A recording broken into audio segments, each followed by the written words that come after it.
আজকে আমার বন্ধু মৈনাকের মায়ের 25তম জন্মদিন।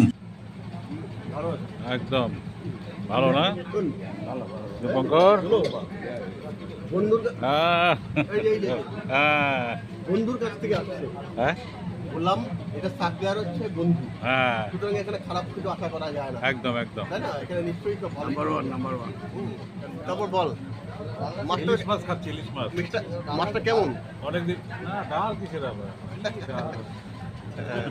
ডালটা বাঙালি পাত্রে কবে যাবে? ডাল খুব খাই বাড়িতে, ডাল ছাড়া কবে নিমন্ত্রণ হবে? না ইলিশ মাছটা খুব ভালো, হ্যাঁ ভালো। ডাল ডাল ডাল। দারুণ দারুণ। এত সুন্দর আয়োজন, মাছটা অনেক টেস্ট। হ্যাঁ না না খুব ভালো করছে, কত ভালোটাই দিবে। মাংস কেমন হচ্ছে? মাংস নিস নাই? মাটনটা আমি গ্রেভি নিছিস? মাংস কি দিয়ে? মাংসটা খুব মানে টেস্ট হচ্ছে, তাই না? খুব সিদ্ধ হয়েছে, খুব ভালো সিদ্ধ হয়েছে। আচ্ছা আচ্ছা।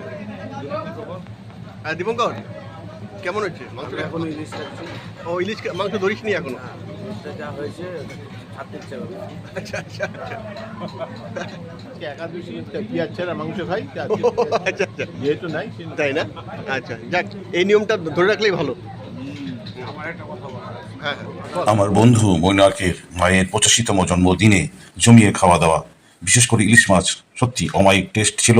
পাশাপাশি পাঁঠার মাংসটাও খুব সুন্দর লেগেছে খেতে।